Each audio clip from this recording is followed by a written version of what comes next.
Guys welcome to अपनी पाठशाला में मैं संजीव कुमार आप सभी का स्वागत करता हूं। आज की इस वीडियो में हम चर्चा करने वाले हैं, बात करने वाले हैं 15 फरवरी 2023 को द्वितीय पाली में जो विज्ञान विषय की परीक्षा हुई है उसके सटीक आंसर की को लेकर आए हैं। जल्दी से आप इसका मिलान कर लीजिए और पता करिए कि जो आपका कितना उत्तर सही है, और जितने उत्तर आपके सही है उसका कमेंट आप कमेंट सेक्शन में निश्चित रूप से करें। आज जो सेट हम लोग बनाने वाले हैं उसका कोड आपको बी है। आपका कोई भी सेट हो उससे कोई बहस नहीं है, सारे प्रश्न वही हैं, नंबर आगे पीछे हो सकता है। तो जहां आपको दिक्कत आ रही है, यदि आप बी का मिलान कर रहे हैं तो कोई दिक्कत नहीं है, लगातार मिलेगा। अगर दूसरा सेट बना रहे हैं तो आप वीडियो को पॉज करें, अपने प्रश्न पत्र में उस प्रश्न को खोजें और उसके बाद अपना आंसर मिलान कर लें। तो चलिए वीडियो शुरू करते हैं। शुरू करने से पहले यदि आप चैनल पर नए हैं तो चैनल को सब्सक्राइब कर दें, बेल आइकन को दबा दें, वीडियो को लाइक और अपने दोस्तों तक शेयर कर दें। तो चलिए वीडियो की शुरुआत करते हैं। इसका पहला प्रश्न है आपको, जैव आवर्धन प्रदर्शित करने वाला रसायन कौन है? तो ये रसायन है DDT। तो इसका करेक्ट आंसर हो जाएगा बी। यदि आप बी बनाए हैं तो आप बिल्कुल सही हैं। आगे बढ़ेंगे। दूसरा प्रश्न है रंध्र का क्या कार्य है? तो रंध्र जो है ना प्रकाश संश्लेषण में मदद करता है। तो इसका करेक्ट आंसर हो जाएगा ए, रंध्र यानी एस्टोमेटा। वायुमंडल में CO2 यानी कार्बन डाइऑक्साइड की मात्रा कितनी है, प्रतिशत में क्या है? तो 0.03% जो है ना वो कार्बन डाइऑक्साइड होता है। ठीक है, तो इसका करेक्ट आंसर बी हो जाएगा। 4 नंबर है पौधे के उत्सर्जित पदार्थ हैं। तो देखिए पौधे में उत्सर्जित पदार्थ ये तीनों हैं, तो इसका करेक्ट आंसर हो जाएगा डी। आगे बढ़ेंगे। 5वां प्रश्न कहता है कि डायलिसिस मशीन द्वारा रक्त का शुद्धिकरण की प्रक्रिया क्या कहलाती है? तो डायलिसिस जब होता है तो उसकी प्रक्रिया जो होता है ना हीमोडायलिसिस कहलाती है। तो इसका करेक्ट आंसर हो जाएगा डी। आगे बढ़ेंगे। अगला प्रश्न है निम्नलिखित में से कौन गुरुत्वानुवर्तन का उदाहरण है? तो देखिए जड़ जो है ना वो गुरुत्वानुवर्तन का एक उदाहरण है, ठीक ना। और ये नीचे की तरफ जाता है तो ये धनात्मक वृद्धि करता है। तो इसका करेक्ट आंसर हो जाएगा बी। यदि आप बी बनाए हैं तो आपका बिल्कुल सही है। आगे बढ़ेंगे। अगला प्रश्न है पूर्ण विकसित अंडाशय क्या कहलाता है? तो ये फल बन जाता है। तो इसका करेक्ट आंसर हो जाएगा ए। थोड़ा सा तेजी में हम लोग चलेंगे क्या कि पूरे 100 प्रश्न करने हैं हमको, 100 नहीं 80 प्रश्न करने हैं, थोड़ा तेजी में चलेंगे हम लोग, ठीक ना। लैंगिक जनन संचारित रोग है तो ये एड्स है। तो करेक्ट आंसर हो जाएगा सी। वीडियो को अभी तक आपने लाइक नहीं किया है तो प्लीज़ लाइक कर दें, ठीक है। अब किस pH वाला मान विलयन सबसे क्षारीय क्षारीय होगा? तो देखिए 7 जो होता है वो उदासीन होता है, उसके बाद 7 से ऊपर जो होते हैं वो क्षारीय होते हैं और 7 से नीचे वाले अम्लीय होते हैं। तो ये क्षारीय की बात कर रहा है तो सबसे ज़्यादा इसमें 11 है, तो 11 वाला सबसे ज़्यादा क्षारीय होगा इन ऑप्शन में। तो करेक्ट आंसर हो जाएगा सी। आगे बढ़ेंगे। चूना का रासायनिक नाम क्या है? चूना जल का पूछ रहा है बाबू, तो चूना जल का हो जाएगा कैल्शियम हाइड्रोक्साइड। तो करेक्ट आंसर बी हो जाएगा। अगला प्रश्न कहता है निम्नलिखित में से सोडा एस का सूत्र कौन है? तो सोडा एस जो है ना वो आपको Na2CO3 ये सोडा एस का सूत्र है। तो करेक्ट आंसर हो जाएगा बी। आगे बढ़ेंगे। 12 नंबर प्रश्न कहता है कि निम्नलिखित में से कौन ग्लोबल लवण का सूत्र है?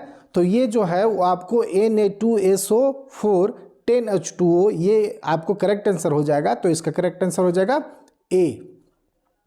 आगे बढ़ेंगे। अगला प्रश्न कहता है निम्नांकित में से संश्लेषित सूचक कौन है? तो ये लाल पत्ता गोभी जो है ना, लाल पत्ता गोभी वो आपको संश्लेषित सूचक है। तो करेक्ट आंसर हो जाएगा बी। यदि आपने बी बनाया तो आप बिल्कुल सही हैं। अगला प्रश्न है निम्नलिखित में से कौन सा पदार्थ बिना ज्वाला के जलता है? तो देखिए मीथेन गैस, मोमबत्ती, केरोसिन ये सभी ज्वाला के साथ जलते हैं, लेकिन कोयला एक पदार्थ है जो बिना ज्वाला के जलता है, इसमें से ज्वाला नहीं निकलती है। तो करेक्ट आंसर हो जाएगा डी। अगला प्रश्न है उपचयन में निम्नलिखित में से क्या होता है? तो देखिए उपचयन में जो है ना वो ऑक्सीजन का योग होता है। तो करेक्ट आंसर सी हो जाएगा ये, ठीक है। आगे बढ़ेंगे। 16 नंबर प्रश्न कहता है जल के वैद्युत अपघटन में कैथोड पर कौन सी गैस मुक्त होती है? तो देखिए कैथोड पे पूछ रहा है ना, तो कैथोड पे हो जाए ना वो हाइड्रोजन गैस मुक्त होती है। तो करेक्ट आंसर हो जाएगा बी। आगे बढ़ेंगे। 17 नंबर प्रश्न है कि सघन माध्यम से विरल माध्यम में गमन करने पर आपतन कोण और अपवर्धन कोण में क्या संबंध होता है, तो ये होता है R is greater than I। आगे बढ़ेंगे, निर्देशांक चिन्ह परिपाटी में सभी दूरियां मापी जाती हैं, तो ये मापी जाती हैं ध्रुव से, तो करेक्ट आंसर अब बी हो जाएगा। आगे बढ़ेंगे, 19 नंबर प्रश्न कहता है निम्नलिखित में से किस धातु से सोलर सेल बना होता है, तो सभी जानते हैं कि सिलिकॉन से बना होता है। आगे correct answer is C, B बनाया है, सॉरी बी बनाया है, तो आपका बिल्कुल सही है आप। अगला है लघु पथन के समय परिपथ का प्रतिरोध क्या होता है, तो ये बहुत अधिक बढ़ जाता है, तो करेक्ट आंसर इज सी। आगे बढ़ेंगे, अगला प्रश्न है कि ये न्यूमेरिकल है, इसमें इसका आंसर आपको डी हो जाएगा। ठीक है, आगे बढ़ेंगे। अगला है विद्युत बल्ब के फिलामेंट का द्रव्य क्या होता है, तो फिलामेंट का जो द्रव्य होता है वो टंगस्टन का बना होता है, तो करेक्ट आंसर हो जाएगा बी। 23 नंबर प्रश्न कहता है प्रकाश का न्यूनतम तरंगदैर्घ्य क्या है, तो ये हो जाएगा 100। आगे बढ़ेंगे, वैद्युत प्रतिरोध के कारण चालक में उत्पन्न होता है, तो चालक में क्या उत्पन्न होता है, ऊष्मीय प्रवाह होता है, तो करेक्ट आंसर हो जाएगा सी। आगे बढ़ेंगे, ऑक्सीजन के परिवहन के लिए जिम्मेदार रक्त का घटक कौन है, तो ये आरबीसी है, तो करेक्ट आंसर हो जाएगा आपको ए। ठीक है, आगे बढ़ेंगे। अभी तक आपने लाइक नहीं किया है तो लाइक कर दे, दोस्तों तक शेयर कर दे। कृमि रूप परिशेषिका किसका हिस्सा है, तो ये जो हिस्सा है ना वो आपको आहार नाल का है, तो करेक्ट आंसर ए हो जाएगा। प्रकाश की ओर प्रवाह की गति क्या है, तो ये प्रकाशानुवर्तन है, तो करेक्ट आंसर डी। यदि आप डी बनाए हैं तो आप बिल्कुल सही हैं। अगला है किससे बचने के लिए आयोडीन युक्त नमक का प्रयोग करने की सलाह दी जाती है, तो ये घेंगा रोग से। यदि आप बी बनाए हैं तो आप करेक्ट हैं, सही है आपका आंसर। अगला है मनुष्य में कपाल तंत्रिकाओं की संख्या होती है, तो जो मनुष्य में कपाल तंत्रिकाएं होती है उसकी संख्या होती है आपको 12 जोड़ी होती है। जोड़ी में पूछ रहा है ना, तो 12 जोड़ी होती है। ठीक है, तो ये हो जाएगा। मस्तिष्क का कौन सा भाग में गंध पहचानने का केंद्र है, तो ये पश्च जो मस्तिष्क है ना वो होता है, तो करेक्ट आंसर हो जाएगा सी। आगे बढ़ेंगे, 31 नंबर प्रश्न कहता है मासिक धर्म का प्रकट होना क्या कहलाता है, तो मासिक चक्र कहलाता है, तो correct answer is C. 32 number निम्नलिखित में से कौन कृत्रिम कायिक प्रवर्धन की एक विधि है, तो ये इसमें हो जाएगा डी, सभी हो जाएंगे। आगे बढ़ेंगे, अगला नंबर कहता है निम्नलिखित में से कौन सी अधातु का सुचालक है। कौन सी अधातु, देखिए अधातु है लेकिन विद्युत का सुचालक है, तो ग्रेफाइट जो है ना वो अधातु है लेकिन विद्युत का सुचालक है, तो करेक्ट आंसर बी हो जाएगा। आगे बढ़ेंगे, अगला प्रश्न है सक्रियता श्रेणी में निम्नलिखित में से कौन सबसे अधिक क्रियाशील धातु है, तो इसमें सोडियम जो है ना वो सबसे क्रियाशील है, तो करेक्ट आंसर ए हो जाएगा। आगे बढ़ेंगे, शुद्ध सोना कितने कैरेट का होता है, तो जो शुद्ध सोना होता है वो 24 कैरेट का होता है, करेक्ट आंसर इज सी। आगे बढ़ेंगे, निम्नलिखित में से किस धातु को केरोसिन में डुबा कर रखते हैं, तो सोडियम को जो है ना केरोसिन में डुबा कर रखते हैं, तो करेक्ट आंसर ए। अगला है अम्ल के जलीय विलयन में निम्नलिखित में से कौन उत्पन्न होता है, तो देखिए H+ आयन उत्पन्न होता है, तो करेक्ट आंसर इज बी। आगे बढ़ेंगे, निम्नलिखित में से कौन सबसे सबल अम्ल है, तो सबल अम्ल पूछ रहा है ना, तो सबल अम्ल HCl होगा, तो करेक्ट आंसर इज बी होगा। आगे बढ़ेंगे, शुद्ध जल का pH मान, तो शुद्ध जल जो होता है क्या होता है, उदासीन होता है, तो करेक्ट आंसर इज सी, तो 7 होता है। ठीक है, आगे बढ़ेंगे, निम्नलिखित में से कौन सा पदार्थ जलीय विलयन नीले लिटमस को लाल कर देता है, तो कौन करता है, अम्ल जो है ना वो लाल कर देता है, तो करेक्ट आंसर ए हो जाएगा। आगे बढ़ेंगे, धोबिया सोडा का सूत्र रासायनिक सूत्र क्या है, तो धोबिया सोडा का रासायनिक सूत्र आप यदि बी बनाए हैं Na2CO3 10H2O, तो आप बिल्कुल सही है, तो करेक्ट आंसर हो जाएगा बी। ठीक है, आगे बढ़ेंगे, निम्नांकित में से कौन अधातु है, तो अधातु कौन है, फास्फोरस है, तो करेक्ट आंसर बी हो जाएगा। आगे बढ़ेंगे, कैल्शियम की परमाणु संख्या क्या है, तो कैल्शियम की परमाणु संख्या 20 है, तो करेक्ट आंसर सी हो जाएगा। आगे बढ़ेंगे, अगला प्रश्न है मेंडलीव की आवर्त सारणी में वर्गों की संख्या, देखिए यहाँ वर्गों की संख्या पूछ रहा है तो करेक्ट आंसर बी हो जाएगा, 9 हो जाएगा। यदि आपने अभी तक चैनल को सब्सक्राइब नहीं किया है तो प्लीज़ चैनल को सब्सक्राइब कर दे, वीडियो को लाइक कर दे, अपने दोस्तों तक शेयर कर दे। तो चलिए आगे बढ़ते हैं। जिप्सम का रासायनिक सूत्र क्या है? तो जिप्सम का रासायनिक सूत्र है CaSO4 हाफ H2O, तो करेक्ट आंसर इज बी हो जाएगा। बोरोन का परमाणु भार क्या है? तो बोरोन का परमाणु भार 10 है, तो correct answer A. Calamine, calamine निम्नलिखित में से किस धातु का ऐसक है? तो देखिए यहाँ जिंक जो है ना वो कैलेमाइन का ऐसक है, तो करेक्ट आंसर ए हो जाएगा। आगे बढ़ेंगे। अमोनिया के एक अणु में नाइट्रोजन एवं हाइड्रोजन के परमाणुओं का अनुपात क्या है? तो ये हो जाएगा आपको 1:3, तो करेक्ट आंसर बी हो जाएगा। निम्नलिखित में से कौन पराग कोश में पाया जाता है? तो पराग कोश में परागन पाया जाता है, करेक्ट आंसर इज बी। निम्नलिखित में से कौन पादप हार्मोन नहीं है? तो ऑक्सीटोसिन जो है ना वो पादप हार्मोन नहीं है, तो करेक्ट आंसर हो जाएगा बी। चलिए आगे बढ़ते हैं। अलैंगिक जनन की विधि है, तो इसमें करेक्ट आंसर हो जाएगा डी, सभी हो जाएंगे। मेंडेल ने अपने प्रयोग के लिए किस पौधे का चयन किया था? तो किया था किससे? मटर से, तो करेक्ट आंसर ए हो जाएगा। आगे बढ़ेंगे। निम्नांकित में से किसको जीव विज्ञान का पिता कहा जाता है? तो कहा जाता है अरस्तु को, तो करेक्ट आंसर ए बी हो जाएगा। आगे बढ़ेंगे। मानव युग्मक में लिंग सूत्रों की संख्या कितनी होती है? तो ये होती है 2, तो करेक्ट आंसर हो जाएगा बी। आगे बढ़ेंगे। प्रकाश संश्लेषण की प्रकाश की अभिक्रिया, प्रकाश संश्लेषण की प्रकाश अभिक्रिया होती है कहाँ होती है? तो ये आपको क्लोरोप्लास्ट के स्ट्रोमा में होती है, अब ऊपर ही आपने पढ़ा, ठीक ना, तो करेक्ट आंसर ए हो जाएगा इसका।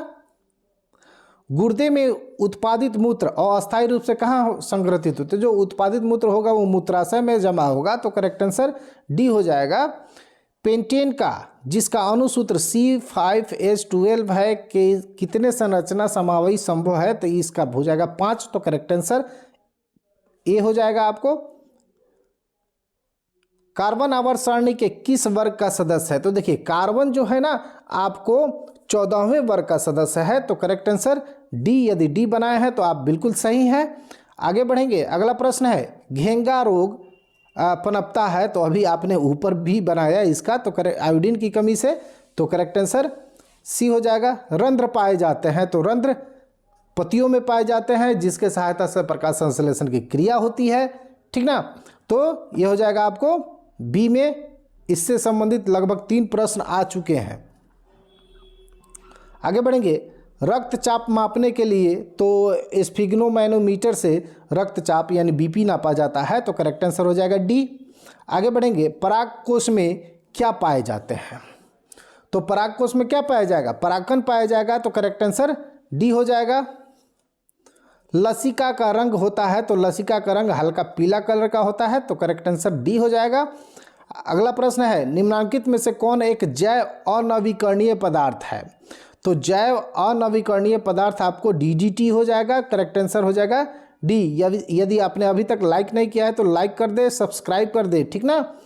सेल का विद्युत वाहक बल क्या है? तो सेल का विद्युत वाहक बल जो है ना आपको सेल द्वारा इकाई आवेश पर किया गया कार्य, सेल द्वारा इकाई आवेश पर लगाया गया बल किया गया कार्य हो जाएगा, तो करेक्ट आंसर सी हो जाएगा। आगे बढ़ेंगे। परिस्थितिकी तंत्र में ऊर्जा का प्रवाह होता है, तो देखिए ये ऊर्जा का पारिस्थितिक तंत्र में ऊर्जा का प्रवाह जो होता है ना दिशाहीन होता है, तो इसके हिसाब से एक दिशीय बहुदिशीय होना चाहिए, इसको आप देख लेंगे, करेक्ट आंसर इसका बी हो जाएगा। आगे बढ़ेंगे। आवेश, आवेश का एसआई मात्रक, तो आवेश का एसआई मात्रक कूलाम, आवेश का कूलाम, ठीक है। दूरदृष्टि दोष वाला नेत्र साफ साफ देख सकता है, तो देखिए दूरदृष्टि वाला दोष वाला निकट नहीं देखता है लेकिन दूर देख लेता है, तो करेक्ट आंसर इसका क्या हो जाएगा? दूर की वस्तु को साफ साफ देख सकता है लेकिन निकट के वस्तु को नहीं देख सकता, करेक्ट आंसर बी हो जाएगा। 69 कह रहा है निम्न में से कौन सा ऊर्जा स्रोत सौर ऊर्जा का व्युत्पन्न नहीं है? तो देखिए पवन ऊर्जा, जैव ऊर्जा, भूतापीय, लेकिन नाभिकीय ऊर्जा नहीं है, तो करेक्ट आंसर आपको डी हो जाएगा, ठीक ना। 1 मिनट। कौन ऊर्जा स्रोत सौर ऊर्जा का व्युत्पन्न नहीं है? ठीक है, आगे बढ़ेंगे। विद्युत धारा के चुंबकीय प्रभाव की खोज किसने की थी? तो ये की थी आर्स्टेड ने, तो करेक्ट आंसर डी हो जाएगा। आगे बढ़ेंगे। चूहों के निर्देशांक परिपाटी में धनात्मक फोकस दूरी होती है, तो ये होती है आपको उत्तल लेंस और उत्तल दर्पण दोनों की, तो करेक्ट आंसर हो जाएगा डी। आगे बढ़ेंगे। अगला प्रश्न है, निम्नलिखित में से किस कारण से सामान्य नमक का जलीय घोल विद्युत का सुचालक होता है? तो देखिए इसका करेक्ट आंसर बी हो जाएगा, धनात्मक और ऋणात्मक दोनों की विपरीत दिशा में गतियों के कारण, ठीक ना। तो करेक्ट आंसर इसका बी हो जाएगा। आगे बढ़ेंगे। 73 नंबर प्रश्न कहता है कि किसी गोलीय दर्पण की फोकस दूरी अगर +20 सेंटीमीटर है, यह गोलीय दर्पण किसका है? तो ये देखिए, ये गोलीय दर्पण जो है ना, ये अवतल हो जाएगा, तो करेक्ट आंसर इसका ए हो जाएगा। अभी तक आपने यदि लाइक नहीं किया है तो लाइक कर दे, चैनल को सब्सक्राइब कर दे, वीडियो को शेयर कर दे। चलिए आगे बढ़ेंगे। 74 नंबर प्रश्न कहता है समतल दर्पण द्वारा प्रतिबिंब क्या होता है? तो यह हमेशा काल्पनिक होता है, तो करेक्ट आंसर बी हो जाएगा। आगे बढ़ेंगे। निम्नलिखित में से दर्पण सूत्र कौन है? तो दर्पण सूत्र जो है ना, 1/f = 1/v = +1/u होगा। Correct answer B. यदि आप बनाए हैं ये तो आप बिल्कुल सही हैं।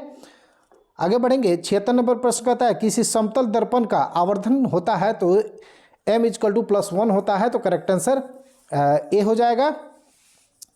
निम्नलिखित में से किस दर्पण द्वारा किसी वस्तु का आभासी प्रतिबिंब बन सकता है? तो ये बन सकता है आपको सभी से बन सकता है, सॉरी उत्तल दर्पण से बनेगा, उत्तल दर्पण से बनेगा, तो करेक्ट आंसर इसका बी हो जाएगा। आगे बढ़ेंगे।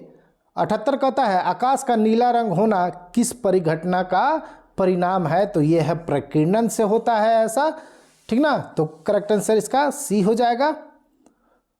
विरल माध्यम से सघन माध्यम में जाती हुई किरण मुड़ जाती है, तो ये किधर मुड़ती है? तो ये अविलंब की ओर मुड़ती है, तो करेक्ट आंसर ए हो जाएगा। आगे बढ़ेंगे। निम्नलिखित में से किस लेंस की फोकस दूरी धनात्मक होती है? तो ये जो उत्तल लेंस होता है ना, उत्तल लेंस की फोकस दूरी धनात्मक होती है, तो इसका करेक्ट आंसर ए हो जाएगा।